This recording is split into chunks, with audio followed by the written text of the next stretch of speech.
Your new medium-duty truck has one key for both the cab doors and the ignition. Frame-mounted toolbox locks and locking fuel tank caps each have separate individual keys. If equipped with key fobs, remote keyless entry is a convenient way to unlock the cab doors.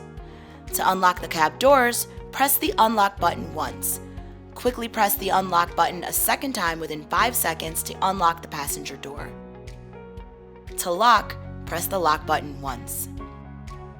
Your Peterbilt new medium-duty truck has up to 6 different controls and switches. On the left side of the seat, there's an adjustable armrest, the seat recline adjust lever, a seat heating switch, lower lumbar support switch, and the air-operated seat height adjust switch. On the front of the seat is the seat fore-aft adjuster. The exterior lighting self-test allows the operator to examine all exterior lights as part of a pre-trip inspection. A full test can only be activated with the ignition switch in the on position. Otherwise, a limited test is performed. To start the test, follow these steps. First, make sure that the parking brake is engaged. Then, turn the exterior light switch to the test position and release the switch. Or, you can press the test button on the key fob. When the full test is activated, all exterior lights will turn on, then off again.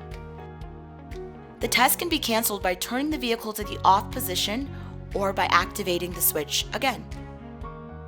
All new medium-duty steering wheels are equipped with the standard tilt and telescope ability, which are adjusted using the lever on the left side.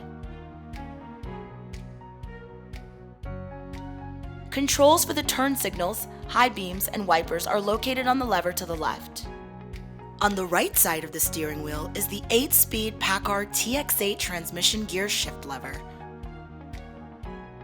This can be used to cycle through transmission, manual, and automatic modes.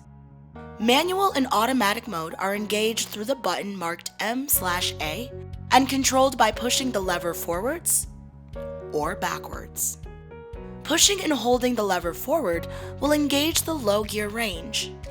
The ignition key switch has 4 positions that can be cycled through: accessories, off, on, and start. In the off position, only certain essential accessories are available on the truck, such as lights and auxiliary power. In the accessories position, you can use all other accessories that are unavailable in the off position. In the on position, all circuits are energized. Panel warning lights will light, and the buzzer will sound until all main systems are ready. In this position, the ignition key cannot be removed.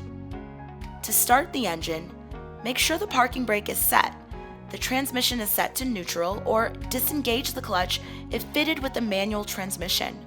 Turn the ignition key to the start position until the engine has started. If anti-theft is enabled, you will need to enter a passcode. Functions located on the dashboard include but are not limited to the compact trailer valve, electrical switches, air control switches, and ram mount. On the new medium-duty trucks, there are 2 customization options when it comes to display controls. If equipped, the menu control switch is located on the dashboard and can be used to interact with the display and set trips. If equipped with the multifunction steering wheel, the controls on the left switch pod include the variable road speed limiter, cruise control switches, and toggle wheel. These controls on the right are used to interact with the menu and control the radio stereo. Located just behind the steering wheel is the 7-inch interactive display. The scroll wheel is used to browse through different menu options on the display. The back or cancel button can be used to suppress pop-ups or exit out of a menu. The parking brake must be set to access the display menu. These basic features help you become familiar with your new Peterbilt.